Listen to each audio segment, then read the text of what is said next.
अफगानिस्तान एक ऐसा देश है जिसे साम्राज्यों की कब्र कहा जाता है। यहाँ पर युद्ध और सिर्फ युद्ध ही होते रहे हैं। कहते हैं कि पहले यह क्षेत्र भारतवर्ष के आर्यावर्त के क्षेत्र में एक जनपद गांधार प्रदेश का ही हिस्सा हुआ करता था। महाभारत काल में यहाँ पर राजा सुबह का राज था, जो गांधारी के पिता थे।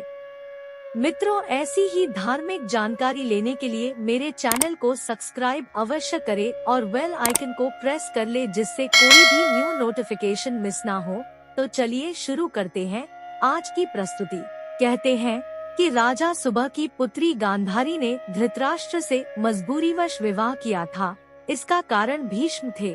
अंधे महाराज धृतराष्ट्र के लिए भीष्म ने गांधार नरेश की राजकुमारी का बलपूर्वक विवाह धृतराष्ट्र से कराया था, लेकिन उनमें से एक भी कौरववंशी नहीं था। गांधारी के पुत्रों को कौरव पुत्र कहा गया। गांधारी ने वेदव्यास से पुत्रवती होने का वरदान प्राप्त कर लिया था। इस वरदान के चलते ही गांधारी को 99 पुत्र और एक पुत्री मिली थी। उन सभी संतानों की उत्पत्ति 2 वर्ष बाद कुंडों से हुई थी। गांधारी की बेटी का नाम शला था। गांधारी जब गर्भवती थी तब धृतराष्ट्र ने एक दासी के साथ सहवास किया था, जिसके चलते युयुत्सु नामक पुत्र का जन्म हुआ। इस तरह कौरव 100 हो गए।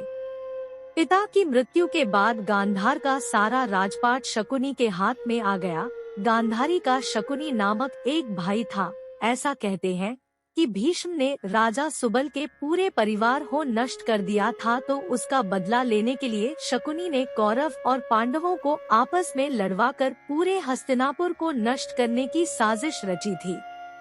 महाभारत के युद्ध में अपने 100 पुत्रों को खोने के बाद गांधारी ने क्रोध की अग्नि में जलते हुए भगवान श्री कृष्ण और शकुनी को यह श्राप दे दिया था। श्री कृष्ण को कहा था कि जिस तरह तुम्हारे कारण मेरे कुल का नाश हुआ है, उसी तरह तुम्हारे कुल का भी नाश हो जाएगा। मौसूल युद्ध के कारण जब श्री कृष्ण के कुल के अधिकांश लोग मारे गए, तो श्री कृष्ण ने प्रभास क्षेत्र में एक वृक्ष के नीचे विश्राम किया।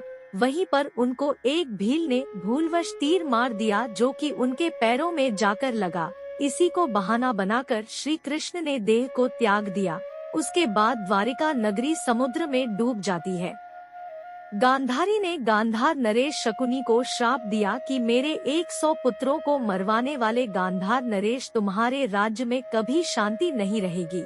इसी प्रकार गांधारी ने अपने 100 पुत्रों की मृत्यु का जिम्मेदार शकुनी को भी माना। वह हमेशा आपसी में ही उलझा रहेगा। लोगों को मानना है कि गांधारी के इसी श्राप के चलते आज भी अफगानिस्तान में शांति नहीं रहती है। तालिबान से पहले और तालिबान के बाद और फिर से तालिबान के कब्जे के दौरान अभी तक निरंतर इस देश में अशांति का साम्राज्य कायम है। यह देश कभी भी किसी भी काल में पूरी तरह शांत नहीं रह पाया है। एक किंवदंती भी प्रचलित है कि सिकंदर अफगानिस्तान को जीतने के लिए संघर्ष कर रहा था, तो उसकी मां ने एक चिट्ठी भेजी जिसमें लिखा हुआ था कि दुनिया को जीतने वाला सिकंदर इस छोटे से अफगानिस्तान को क्यों नहीं जीत पा रहा है। इस पर सिकंदर ने चिट्ठी का जवाब देते समय उसके साथ अफगानिस्तान की मिट्टी भी भेज दी। कहते हैं कि वो मिट्टी जब सिकंदर के गांव मकदूनिया में पहुंची, तो वहाँ भी पर झगड़े शुरू हो गए। यानी अफगानिस्तान के लोग हमेशा लड़ते रहेंगे, मरते रहेंगे, पहले विदेशियों से, और जब वो नहीं मिलेंगे तो आपस में ही लड़ते मरते रहेंगे। तो दोस्तों, फिलहाल आज के लिए बस इतना ही। उम्मीद करती हूँ आपको यह जानकारी अच्छी लगी होगी। दोस्तों, अगर आपके पास भी ऐसी कुछ कहानियाँ हैं तो हमें कमेंट बॉक्स में जरूर बताइए, और प्लीज मेरे चैनल को जाने से पहले जरूर सब्सक्राइब कर ले। आप सभी लोगों का दिल से धन्यवाद।